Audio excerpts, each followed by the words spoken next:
My name is Nick Marrocco, and you're listening to Pro Lacrosse Talk.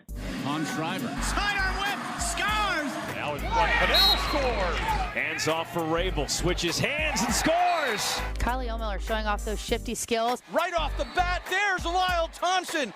Back-to-back saves by Nick Marrocco. Welcome to Pro Lacrosse Talk, the voice of Pro Lacrosse. I'm Hutton, he's Adam, and together we're bringing you interviews with your favorite players and coaches, as well as news from all 4 professional lacrosse leagues. So we're here with Nick Marrocco, starting goaltender for the Boston Cannons, 2019 Dave Huntley Man of the Year recipient and author of Lacrosse the Globe. Nick, welcome to the show. Thanks for having me. Really appreciate it. Now, we're glad that you could join us. We really appreciate you coming on, especially someone of your caliber and winning the Dave Huntley Man of the Year award. We're going to talk about that a little bit, but let's start at the beginning. You grew up in Duxbury, Mass, and picked up the game of lacrosse at a very young age. Tell me how you first got started. What made you fall in love with the game of lacrosse?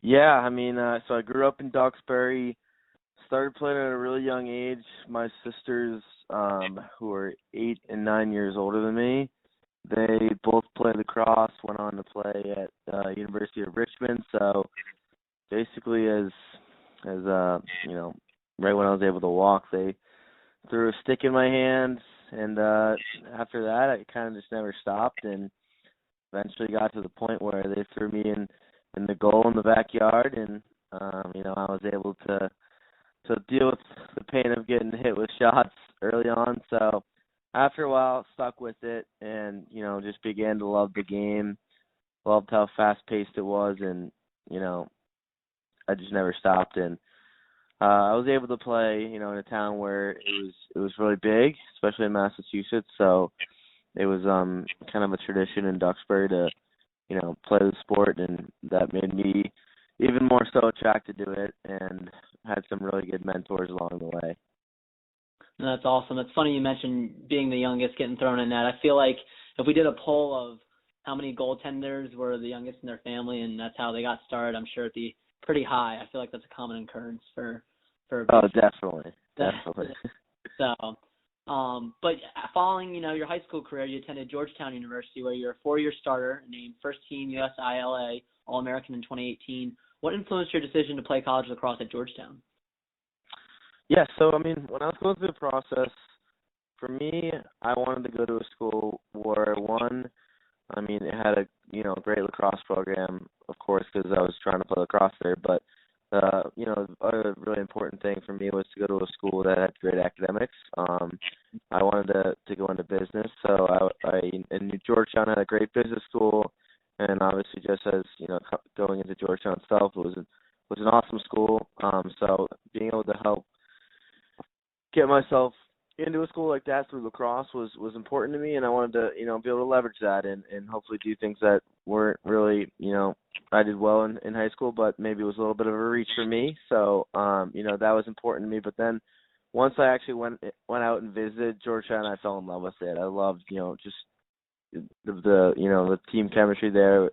From what I heard was great, and the direction that the coaches were bringing it was awesome, and also just like the fact that I could take a program that used to be extremely good in lacrosse, and that was kind of lacking for a few years, and kind of build something from the bottom up again was big for me. I've always kind of saw myself as a little bit of an underdog, and whether that was in high school, college, post-college, always been pushing to prove myself to people, and I really like that, and that also was a big motivator for me in college. I like the underdog mentality, and you kind of had to bring that too in your first rookie season. When you joined the Cannons in the MLL, you received the opportunity to play for your hometown team, which must have been exciting. But what was it like playing for the Boston Cannons organization in that first year as a rookie? It was awesome. It really was. It was amazing. I didn't get drafted in the beginning, so I was not super happy about that.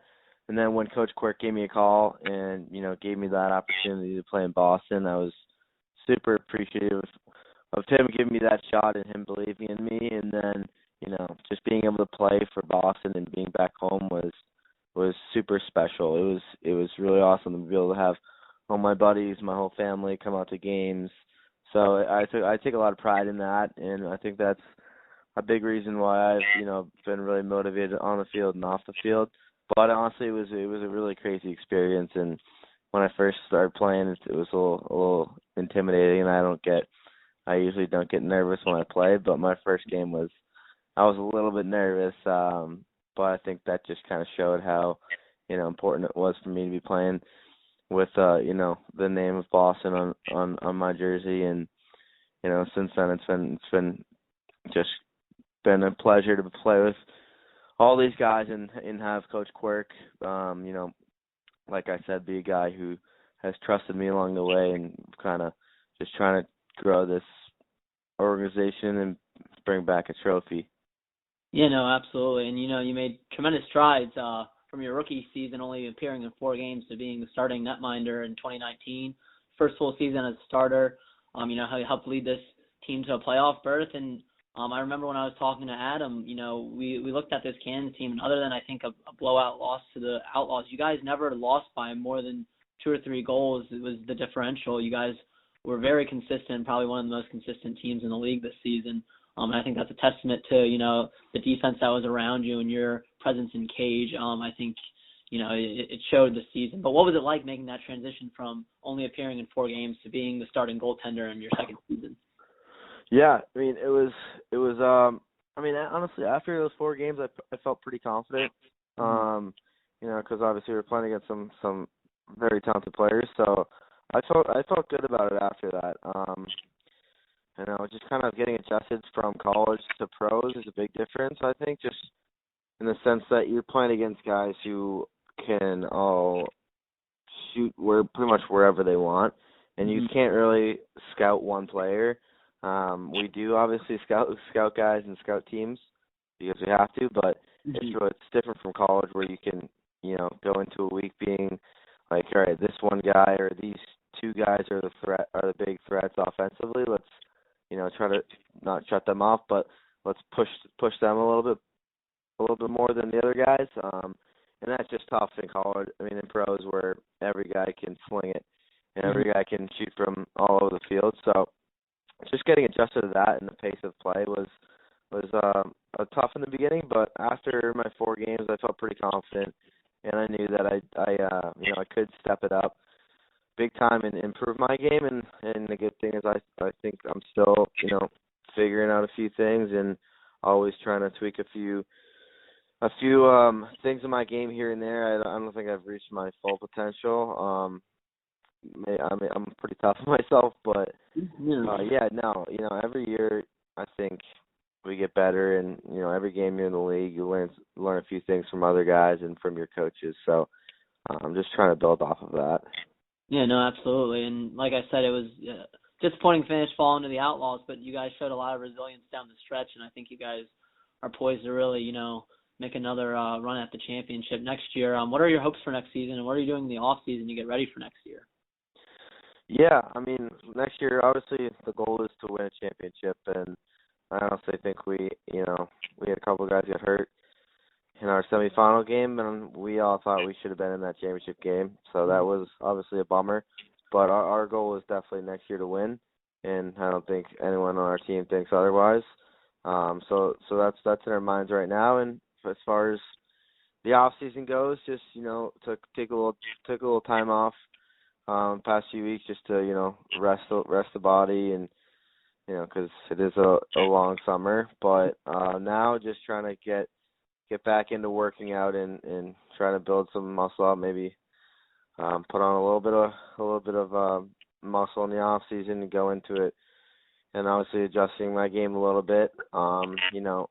After playing a full season in the MLL, I definitely want to change a few things in my game. Not really as far as how I play, but just like flexibility and all that fun stuff. So goalies are weird, but we have our things we have to do in order to get ready. Yeah, no, you guys are a breed of your own. But let's transition a little bit to the off the field stuff. Following the season, you're awarded the Dave Huntley Man of the Year award, which is given to the individual who demonstrated outstanding sportsmanship, professionalism, and service to his community. You did a lot of work in the community with the youth lacrosse programs and the Cannons Foundation, particularly as the main spokesperson for Cannons Fighting Cancer initiative, which raised more than $100,000 for Boston Children's Hospitals. What was it like winning that award, and how has the Cannons organization helped you, reach these areas in the community? And how important do you think it is for a team like the Cannons to be embedded in the community?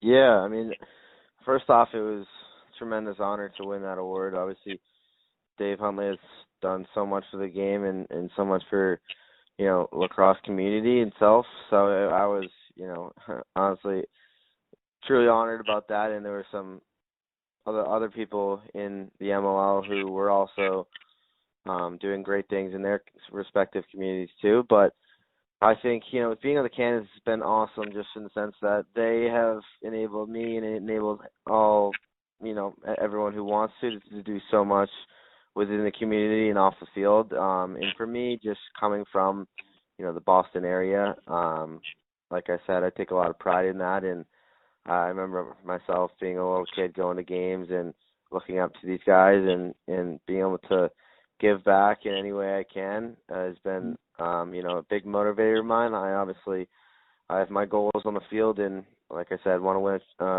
a trophy, want to do things personally on the field, but a big motivation of mine has been trying to, impact as many people as I can off the field, whether they're involved in lacrosse or not. We've been able to do a lot of clinics during the season that have been huge for the Boston Cannons, and I think that's one of the ways you can grow the game is trying to be able to connect with people in your respective community, especially for Boston and now being in Quincy, and all the Quincy youth kids are coming to our games and trying to get involved in meeting us after games or getting autographs, and I think that's been huge for the Cannons organization. But like I said, if we can impact a small group of kids and want them to potentially play at the pro level someday, I think that's a win in our book.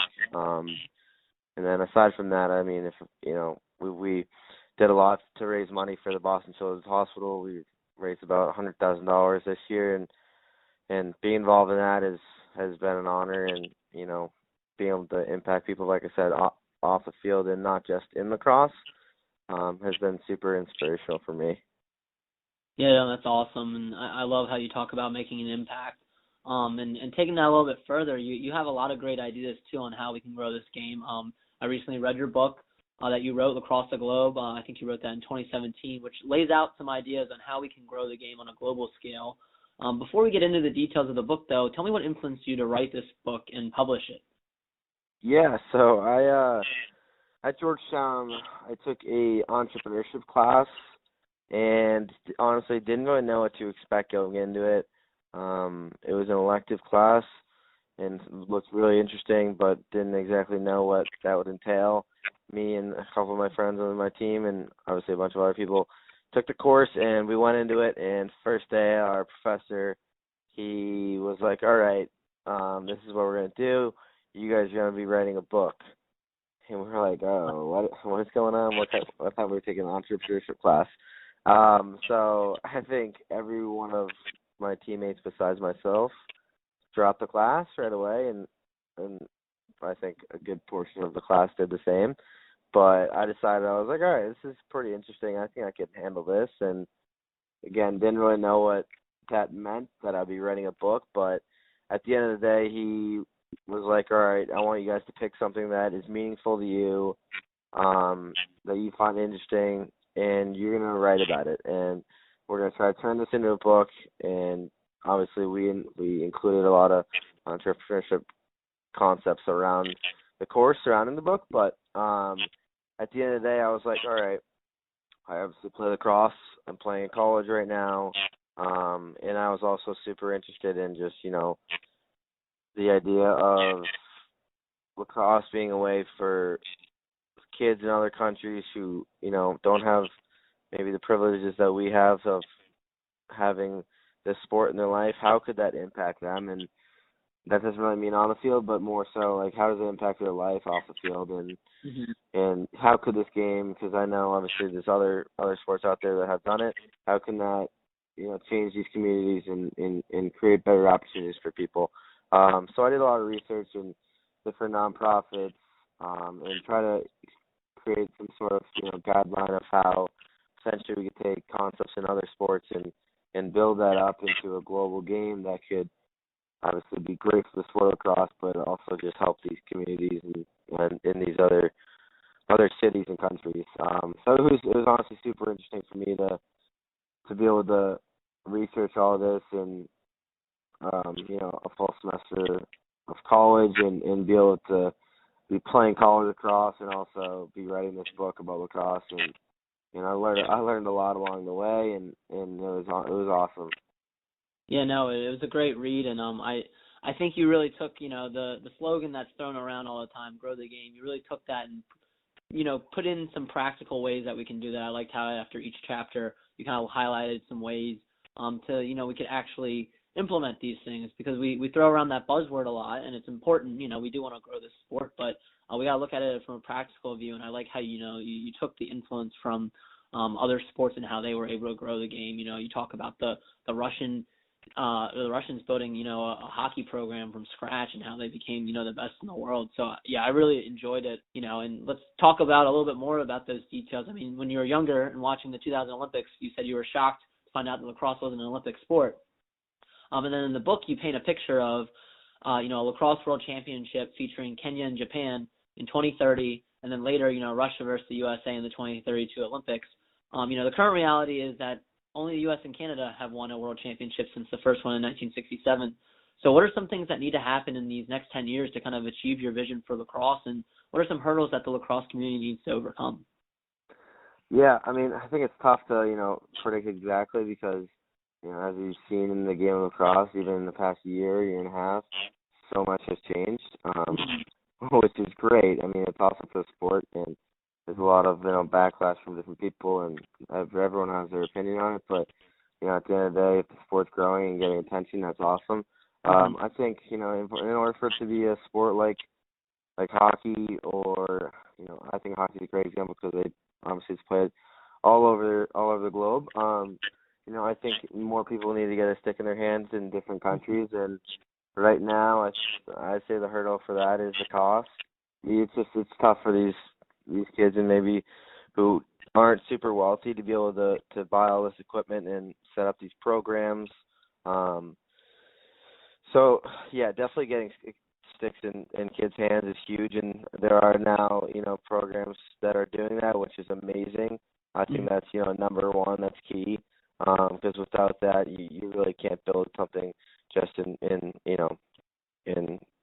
on the East Coast of America, or obviously it's growing more now, but definitely getting a stick in a kid's hands, even just one kid, growing the game as much as you can through that is huge. Other than that, though, I mean, it's predicting 10 years from now a little tough to do, but I think as much impact we can have on a global scale is awesome, and obviously that starts here where the game's the biggest in America, and now that it's starting to get some presence and people are starting to talk about it, I think it's awesome.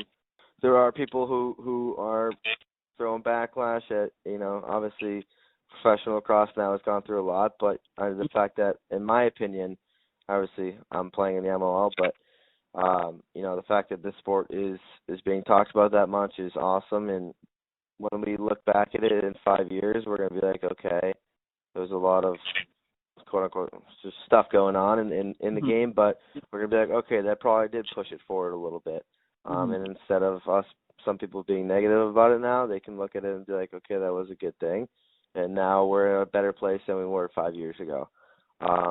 So, I think just when we have people like these guys in these nonprofits who are pushing the game forward and are trying to ignore that negativity, it's only going to improve the game. But yeah, for me, personally, I try to just it starts on a small scale in a place like Quincy, and if I'm in a community in Boston where I can help, I'm gonna try to get more sticks in kids' hands. We were actually at the ski expo with the Cannons, and kids are coming up to us who are like baseball players or who have never touched a lacrosse stick in their life, and we're like, oh, can I try this out? and we're just throwing around with them, and they're like, oh, okay, I like this, maybe I'll try it. So, even just a little stuff like that makes a huge difference. Yeah, no, you're right. Just even growing on a micro level can lead to that macro level growth. And I think too, like you said, even though your vision for lacrosse may be a little lofty in the next 10 years, it's, I think, important to still have that end state in mind and have, a vision of where we want the game to be anyway, even if we don't reach it in 10 years, maybe that's where we see in 15, 20 years. So I don't know. I really like that because I think that was the first,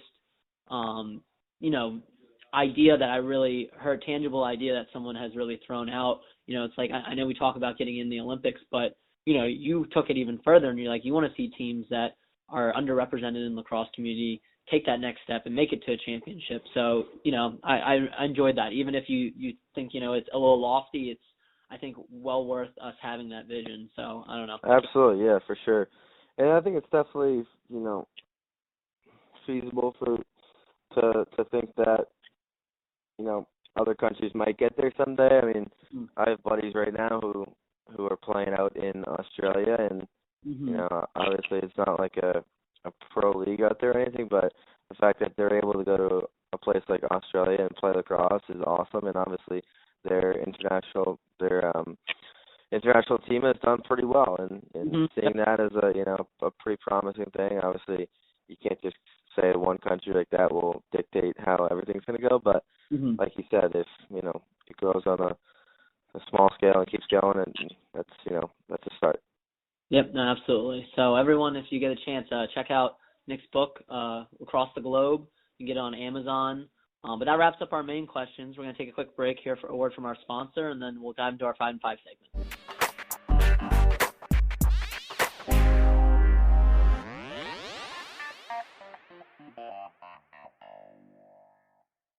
Hey everyone, thank you for listening to another episode of the Pro Lacrosse Talk podcast.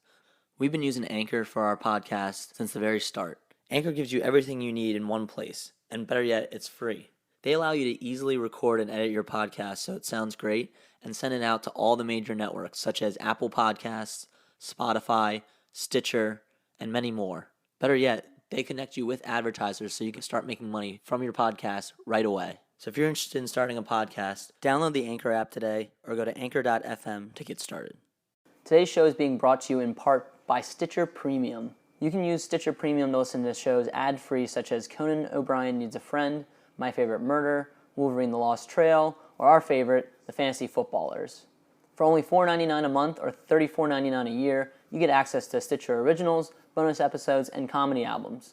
Better yet, if you go over to Stitcher.com/premium and use the promo code LACROSSE today, you can get 1 month free. So head on over to Stitcher, sign up, and get your free trial today. All right, welcome back. So now it's time to do our 5 and 5 segment. We'll start with the lacrosse questions. The first one I'll ask you, Nick, is who's a player that you looked up to and tried to mimic when you were young? I would say 2 people. I loved Scotty Rogers when I was growing up. I thought he was obviously a beast, and he had a presence in the net. For me now, I try to be jumpy and flamboyant in the net, and I like to get excited when I can. So that was a big inspiration for me. And the other one is Tillman Johnson, and he was my goalie coach in high school. So I really I looked up to him playing all through high school, and he honestly made me the player I am today. Awesome, that's great. Number 2, what are some pregame superstitions or routines that you have? Oh man, I mean, these change every year. I used to, honestly, this is going to be a little psycho, but I used to listen to rap music, and I'd fall asleep with my Beats headphones on, and it was like my music was blaring, and my roommate thought I was psycho. But yeah, I used to do it before every game, the night before a game. Now I'm not as superstitious now, but I usually go in front of a mirror before a game and pretend like I'm making every save so I can picture it before I get out there. Awesome. Number 3, which one of your Cannons teammates do you find the funniest? God, let's see. It can be more than one too. If there's a few characters. The one that pops in my head first is Justin Pugel. He's an absolute character, and he's humongous, so I feel it makes him funnier too. Yeah, he really entertains himself, and for coming in as a rookie, he was right in the mix and was not afraid to open his mouth at all, in a good way. That's great. No, that's funny. Number 4, what is your current lacrosse stick setup in terms of shaft, and what goalie head do you use? And then, what are you using these days? No preference on the shaft, but using MV3, I hadn't used it. So before this year, I hadn't used a Warrior head until I used to use it in middle school, loved it, and then switched it up, and now I'm back on the Warrior and MV3. Was hesitant. I don't like to switch my heads very often, but went to it, tried it out, and loved it. So I've been using that for a while now. Not opposed to changing it up, but it's been working for the past year, so going with that. As far as mesh goes, not a huge preference, but my guy Lars, he strings all my sticks and absolutely crushes it. We went with most of the year, all year, went with a red, white, and blue mesh. So trying to be a little flashy with it, have fun with it. But yeah, Lars strings all my sticks. Cool. That's great. We'll have to maybe throw up a picture of it too or whatever. Oh yeah, I'll send you one over. Maybe do like a what's in my gear bag type of segment. But yeah, we'll definitely do that. Final lacrosse question. What has been your favorite venue to play at? I know you guys switched venues this year too to Veterans Stadium in Quincy, so I don't know if that's kind of up there or Georgetown. Honestly, I love our stadium now. I like the environment there. I think it's great in Quincy.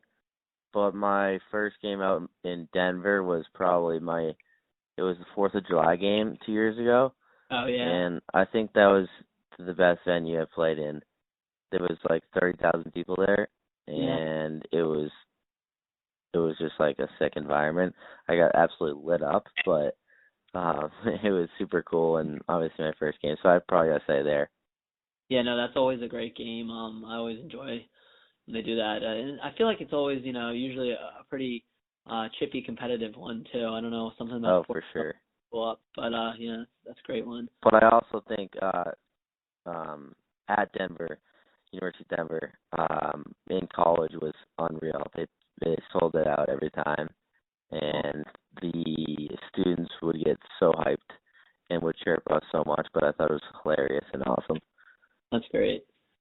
Now let's go to the off-the-field questions. Since you're from the Boston area, what is your favorite place to go in Boston? Definitely North End. That's my go-to spot. As far as food, I can't go there too much, or else I would be 1,000 pounds. But Saracino's in North End is amazing. Highly recommend it. But honestly, you can't go wrong with any of the places if you walk into that area.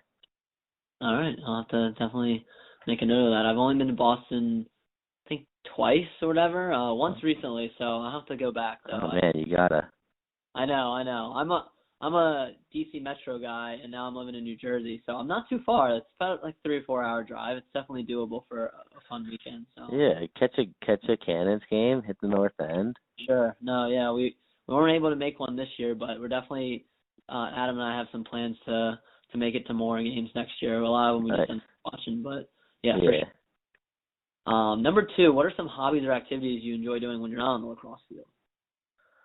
When I'm not on the lacrosse field, let's see, I haven't been able to much in the past year, but I used to love boating, fishing. That was big for me. Other than that, big movie guy. And just hang out with my friends, exploring, travel when I can, but haven't had a lot of time to do that. All right, awesome. Number 3, who is your favorite non-lacrosse athlete to watch? Right now, I would say Rob Gronkowski. He's a beast. Right, I'm a big hockey guy. Love the Bruins.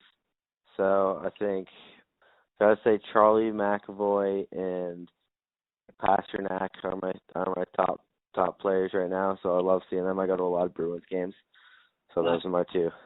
Yeah, no, I just figured Pasta might be on your list. I'm glad you didn't say Marchand. I'm not a huge fan of him, but You're not? Why? Is he too chippy? He is. He's a man though. He's good. You'd love him. You'd love him if he was on your team. That line is ridiculous. I probably would if he was on my team. I'm a Caps fan, so I don't have. Oh man. For the Bruins, but it's definitely not my team. But fair. Number 4, what is your favorite meal, and do you prefer to dine out, take out, or cook at home? Number 1, chicken parm. I'm Italian, so gotta have my Italian food. Yeah. That's my pre-game meal too, the night before game, and probably gotta go take out for that one. All right. Sounds or good. dine out, either way. Yeah. What's a good spot that you usually go to for your chicken parm in Boston? Saraceno's is great chicken parm. Okay. I'm trying to think of probably Saraceno. That's probably got to be it. Cool. All right, my final one is, what's a book on your bookshelf that you've read or are reading right now that you'd recommend to a teammate or a friend? I would say Never Split the Difference. Okay. Who wrote that? By Chris Voss. Okay. It's a great book. Highly recommend it. Good for,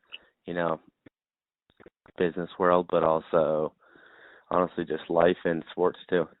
All right. No, I'll just definitely have to check it out. I wish Adam was on. Adam, I read a good amount, but Adam is he reads everything. I think he's maybe had 2 or 3 books that guests have recommended that he hasn't read. Really? So he's read them all. He does a lot of traveling too, so he does a lot of audiobooks. But yeah. I wonder if he's heard of that one. If not, then it's another recommendation for him. So we appreciate. All right, nice. You got to let me know if he has or not. For sure. And then just to wrap it up, we like to end with one final question. You're once a young athlete yourself, and now you're playing. Now you're playing pro lacrosse. What is some advice that you have for a young player looking to one day play professional lacrosse?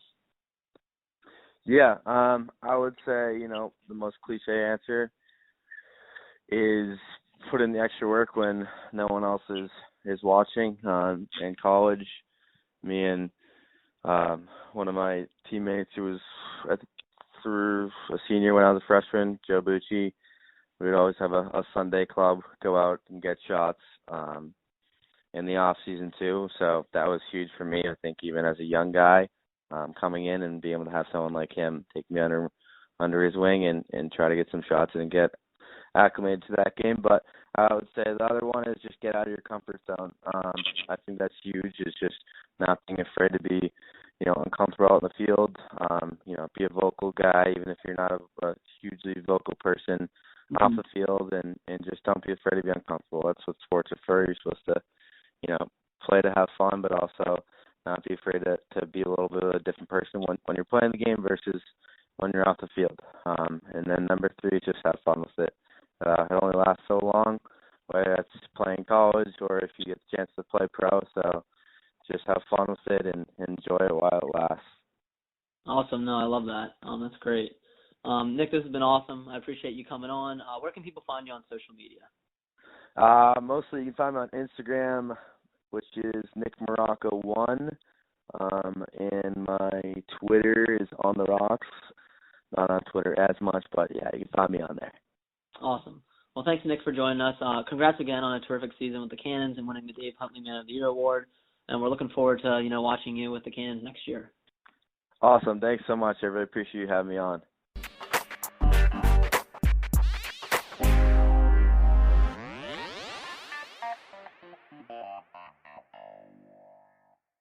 If you enjoyed this interview, please leave us a review on Apple, Stitcher, wherever you listen to podcasts. Make sure to follow us on social media at Pro Lacrosse Talk, or visit our website, prolacrossetalk.com. And finally, make sure you subscribe so you never miss an episode, and we hope you tune in next time to Pro Lacrosse Talk.